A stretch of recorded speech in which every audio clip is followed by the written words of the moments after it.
क्या आपने कभी सोचा है कि कोमा के पीछे की रहस्यमयी दुनिया क्या है?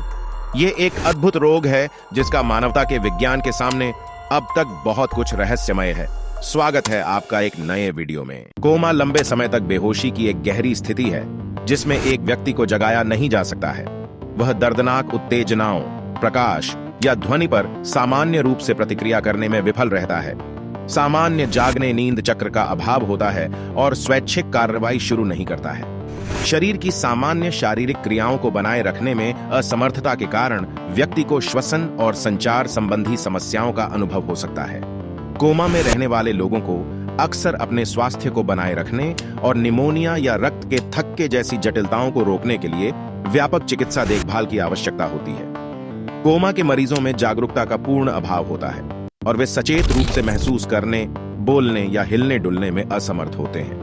कोमा प्राकृतिक कारणों से उत्पन्न हो सकता है या चिकित्सकीय रूप से प्रेरित हो सकता है। चिकित्सकीय रूप से कोमा को एक चरणीय आदेश का पालन करने में लगातार असमर्थता के रूप में परिभाषित किया जा सकता है। इसे 6 से ज्यादा या बराबर घंटे तक चलने वाले ग्लासगो कोमा स्केल (GCS) पर 8 से कम या बराबर के स्कोर के रूप में भी परिभाषित किया जा सकता है। कोमा शब्द ग्रीक कोमा से लिया गया है, जिसका अर्थ है गहरी नींद। पहले से ही हिप्पोक्रेटिक कॉर्पस, जिसे सामान्य भाषा में चिकित्सकीय नैतिकता को कहा जा सकता है, एपिडेमिका, जिसे सामान्य भाषा में महामारी या रोग प्रकोप को कहा जा सकता है, यानी पहले से ही हिप्पोक्रेटिक कॉर्पस एपिडेमिका में, और बाद में गैलन, जो एक रोमन यूनानी चिकित्सक थे, 2वीं शताब्दी ईस्वी द्वारा उपयोग किया गया था। इसके बाद 17वीं शताब्दी के मध्य तक साहित्य में इसका उपयोग शायद ही किया गया था। यह शब्द फिर से थॉमस विलिस 1621 to 1675 प्रभावशाली में पाया जाता है। थॉमस विलिस, जो कि एक अंग्रेजी चिकित्सक थे जिन्होंने शरीर रचना विज्ञान, तंत्रिका विज्ञान और मनोचिकित्सा के इतिहास में महत्वपूर्ण भूमिका निभाई, जहां सुस्ती, पैथोलॉजिकल नींद, कोमा, भारी नींद, कैरस, इंद्रियों का अभाव, और एपोप्लेक्सी, जिसमें कैरस शामिल है। कैरस शब्द भी ग्रीक से लिया गया है, जहां इसे कई शब्दों की जड़ों में पाया जा सकता है, जिसका अर्थ नींद में डूबा हुआ या नींद में होता है। थॉमस सिडेनहैम एक अंग्रेज चिकित्सक थे जिन्होंने 1624 to 89 में बुखार के कई मामलों में कोमा शब्द का उल्लेख किया।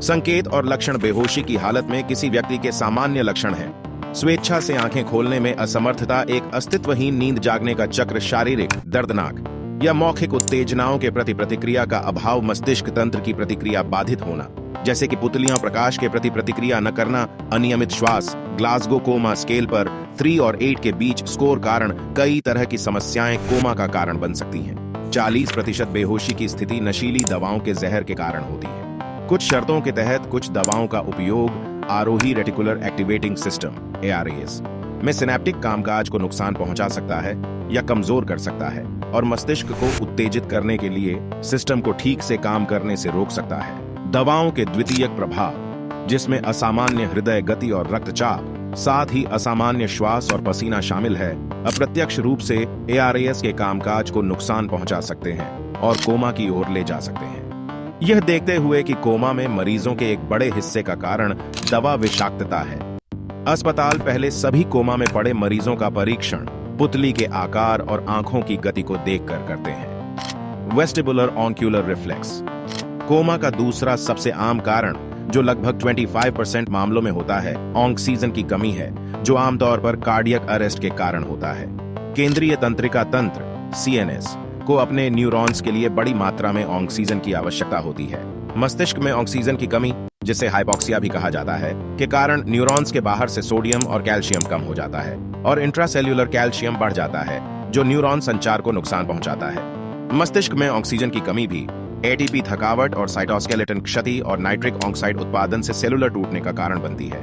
20% बेहोशी की स्थिति स्ट्रोक, ब्रेन हेमरेज या ब्रेन ट्यूमर के कारण होती है। स्ट्रोक के दौरान मस्तिष्क के हिस्से में रक्त का प्रवाह प्रतिबंधित या अवरुद्ध हो जाता है। इस्केमिक स्ट्रोक, ब्रेन हेमरेज या ब्रेन ट्यूमर के कारण रक्त प्रवाह में बाधा आ सकती है। मस्तिष्क में कोशिकाओं में रक्त की कमी ऑक्सीजन को न्यूरॉन्स तक पहुंचने से रोकती है और परिणाम स्वरूप कोशिकाएं बाधित हो जाती हैं और मर जाती हैं। जैसे जैसे मस्तिष्क की कोशिकाएं मरती हैं, मस्तिष्क के ऊतक खराब होते जाते हैं, जिससे ARAS की कार्य प्रणाली प्रभावित हो सकती है, जिससे बेहोशी और कोमा हो सकता है। शेष 15% कोमा के मामले आघात, अत्यधिक रक्त हानि, कुपोषण, हाइपोथर्मिया, हाइपरथर्मिया, हाइपरअमोनिया, असामान्य ग्लूकोज स्तर और कई अन्य जैविक विकारों के कारण होते हैं। इसके अलावा अध्ययनों से पता चलता है कि दर्दनाक मस्तिष्क की चोट वाले 8 में से 1 मरीज कोमा की स्थिति का अनुभव करता है। कोमा के अन्य कारणों में दौरे, हृदय की स्थिति, गुर्दे की विफलता, यकृत की विफलता, हाइपरग्लाइसेमिया, हाइपोग्लाइसीमिया और मस्तिष्क से जुड़े संक्रमण शामिल हैं। पैथोफिजियोलॉजी सेरेब्रल कॉर्टेक्स या रेटिकुलर एक्टिवेटिंग सिस्टम (आरएस) में से किसी एक या दोनों में चोट किसी व्यक्ति को कोमा में जाने के लिए पर्याप्त है। सेरेब्रल कॉर्टेक्स मस्तिष्क के सेरेब्रम के तंत्रिका ऊतक की बाहरी परत है। सेरेब्रल कॉर्टेक्स ग्रे मैटर से बना होता है, जिसमें न्यूरॉन्स के नाभिक होते हैं, जबकि सेरेब्रम का आंतरिक भाग सफेद पदार्थ से बना होता है और न्यूरॉन के अक्षतंतु से बना होता है। निदान यद्यपि कोमा का निदान सरल है, शुरुआत के अंतर्निहित कारण की जांच करना काफी चुनौतीपूर्ण हो सकता है, जैसे रोगी के वायुमार्ग, श्वास और परिसंचरण में स्थिरीकरण प्राप्त करने के बाद कोमा के अंतर्निहित कारण तक पहुंचने के लिए शारीरिक परीक्षण और इमेजिंग उपकरण, सीटी स्कैन, एमआरआई आदि जैसे विभिन्न नैदानिक परीक्षण नियोजित किए जाते हैं। संभवतः कोमा में पड़े मरीज के साथ व्यवहार करते समय निम्नलिखित कदम उठाए जाने चाहिए। 1. एक सामान्य जांच और मेडिकल इतिहास की जांच करें। 2. सुनिश्चित करें कि रोगी वास्तविक बेहोशी की स्थिति में है और बंद स्थिति में नहीं है। 3. मस्तिष्क के उस स्थान का पता लगाएं जो कोमा का कारण बन सकता है। उदाहरण के लिए ब्रेन स्टेम, मस्तिष्क का पिछला भाग, और ग्लासगो कोमा स्केल के साथ कोमा की गंभीरता का आकलन करें। 4. ये देखने के लिए रक्त परीक्षण लें कि क्या इसमें दवाएं शामिल थीं या क्या यह हाइपरवेंटिलेशन का परिणाम था। 5. Serum glucose, calcium, sodium, potassium, magnesium, phosphate, urea और क्रिएटिनिन के स्तर की जांच करें। 6. सीटी या एमआरआई स्कैन का उपयोग करके मस्तिष्क की किसी भी असामान्य कार्यप्रणाली का निरीक्षण करने के लिए मस्तिष्क स्कैन करें। 7. ईईजी का उपयोग करके मस्तिष्क तरंगों की निगरानी करना और रोगी के दौरे की पहचान करना जारी रखें। कोमा पेशेंट के शरीर की हरकतें। किसी कोमा में होने वाले व्यक्ति के शरीर में कुछ सामान्य और असामान्य हरकतें हो सकती हैं, लेकिन यह सभी व्यक्तियों पर समान नहीं होती हैं और इनका कारण भी विभिन्न हो सकता है। यहाँ कुछ कॉमन और विशिष्ट चरणों की एक सामान्य दृष्टि दी जा रही है, लेकिन कृपया ध्यान दें कि यह उसमें से कुछ हो सकते हैं और उन्हें एक विशेष रूप में माना जाना चाहिए। आंखों की गतिविधियां। बिना किसी प्रिय वस्त्रितता के आंखों का संचित गतिविधियों में कमी दिख सकती है। व्यक्ति की आंखें खुली और ठीक देख सकती हैं, लेकिन वे स्थितिगत चलती नहीं हैं और उनका पलक उठना और झुकना अस्तित्व में हो सकता है। हृदय की धड़कन। कोमा में होने पर हृदय की धड़कन सामान्य से कम हो सकती है और यह नियमित नहीं हो सकती। श्वसन भी आत्मत्यागी हो सकता है और उसकी गहराई और तालिका सामान्य से कम हो सकती है। स्पंदन और हिलना। कोमा में होने पर व्यक्ति अकेले से नहीं हिलेगा और किसी प्रकार की प्रारंभिक बालकनी दिखाई देगी। उच्चारण। व्यक्ति का उच्चारण अस्तित्व में हो सकता है, लेकिन यह अनुभवशील और असामान्य भी हो सकता है। प्रतिक्रियाएं। कोमा में होने पर प्रतिक्रियाएं कम हो सकती हैं या बिल्कुल नहीं हो सकती। कृपया ध्यान दें कि यह एक सामान्य व्याख्या है और व्यक्ति की स्थिति पर विशेष रूप से निर्भर करेगी। यदि किसी व्यक्ति के साथ कोमा स्थिति का सामना किया जा रहा है, तो तुरंत चिकित्सक से सलाह लेना अत्यंत महत्वपूर्ण है। इलाज। कोमा में पड़े लोगों का उपचार कोमा की स्थिति की गंभीरता और कारण पर निर्भर करेगा। आपातकालीन विभाग में भर्ती होने पर कोमा के मरीजों को आमतौर पर तुरंत गहन देखभाल इकाई आईसीयू में रखा जाएगा, जहां मरीज की श्वसन और परिसंचरण का रखरखाव पहली प्राथमिकता बन जाती है। उनके श्वसन और परिसंचरण की स्थिरता, इंटुबेशन, वेंटिलेशन, अंतःशिरा तरल पदार्थ या रक्त के प्रशासन और आवश्यकता अनुसार अन्य सहायक देखभाल के माध्यम से कायम रहती है। निरंतर देखभाल। एक बार जब कोई मरीज स्थिर हो जाता है और तत्काल खतरे में नहीं होता है, तो मरीज को स्थिर करने से लेकर उसकी शारीरिक भलाई की स्थिति को बनाए रखने के लिए प्राथमिकता में बदलाव हो सकता है। बिस्तर पर सीमित रहने के परिणाम स्वरूप होने वाले घावों से बचने के लिए मरीजों को हर 2-3 घंटे में एक तरफ से दूसरी तरफ घुमाना महत्वपूर्ण है। कोमा के रोगियों में निगलने में असमर्थता के कारण निमोनिया भी आम है, जिससे बाद में सांस लेने में कठिनाई हो सकती है। रोग का निदान कोमा कई दिनों से लेकर विशेष रूप से चरम मामलों में वर्षों तक रह सकता है। कुछ मरीज अंततः धीरे धीरे कोमा से बाहर आ जाते हैं, कुछ वानस्पतिक अवस्था या न्यूनतम सचेतन अवस्था में पहुंच जाते हैं और अन्य मर जाते हैं। कुछ मरीज जो वनस्पति अवस्था में प्रवेश कर चुके हैं, उनमें कुछ हद तक जागरूकता आ जाती है और कुछ मामलों में वर्षों या दशकों तक वानस्पतिक अवस्था में रह सकता है। सबसे लंबी दर्ज अवधि 42 वर्ष है।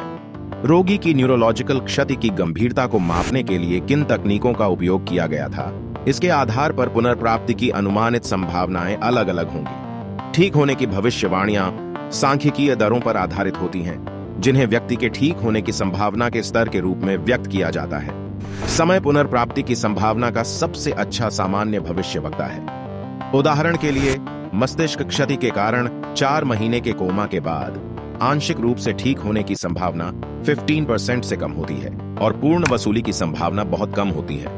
कोमा और वनस्पति अवस्था का परिणाम न्यूरोलॉजिकल क्षति के कारण स्थान, गंभीरता और सीमा पर निर्भर करता है। अकेले गहरे कोमा का मतलब यह नहीं है कि ठीक होने की संभावना कम है। इसी तरह हल्का कोमा ठीक होने की अधिक संभावना का संकेत नहीं देता है। वानस्पतिक अवस्था में किसी व्यक्ति की मृत्यु का सबसे आम कारण निमोनिया जैसा द्वितीयक संक्रमण है, जो लंबे समय तक लेटे रहने वाले रोगियों में हो सकता है। लोग शारीरिक, बौद्धिक और मनोवैज्ञानिक कठिनाइयों के संयोजन के साथ कोमा से बाहर आ सकते हैं, जिन पर विशेष ध्यान देने की आवश्यकता है। कोमा के रोगियों में भ्रम की गहरी स्थिति में जागना और डिसर्थ्रिया, किसी भी भाषण को व्यक्त करने में असमर्थता का अनुभव होना आम बात है। रिकवरी आमतौर पर धीरे धीरे होती है।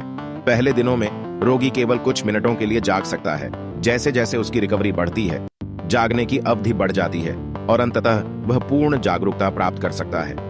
जैसा कि कहा गया है, कुछ मरीज कभी भी बहुत ही बुनियादी प्रतिक्रियाओं से आगे नहीं बढ़ पाते हैं। लंबे समय के बाद लोगों के कोमा से बाहर आने की खबरें आती रहती हैं। 6 साल तक कोमा जैसी स्थिति में रहे मस्तिष्क क्षति से ग्रस्त एक व्यक्ति को 2003 में डॉक्टरों ने चेतना में वापस लाया और उसके मस्तिष्क के अंदर इलेक्ट्रोड लगाए। डीप ब्रेन स्टिमुलेशन (DBS) नामक विधि ने दर्दनाक मस्तिष्क की चोट से पीड़ित 38 वर्षीय अमेरिकी व्यक्ति में संचार, जटिल गतिविधि और खाने की क्षमता को सफलतापूर्वक जगाया। उनकी चोटों ने उन्हें न्यूनतम सचेत अवस्था में छोड़ दिया। यह स्थिति कोमा के समान थी, लेकिन इसमें कभी कभार लेकिन संक्षिप्त पर्यावरण और आत्म जागरूकता के साक्ष्य होते थे, जिनकी कोमा के रोगियों में कमी होती है।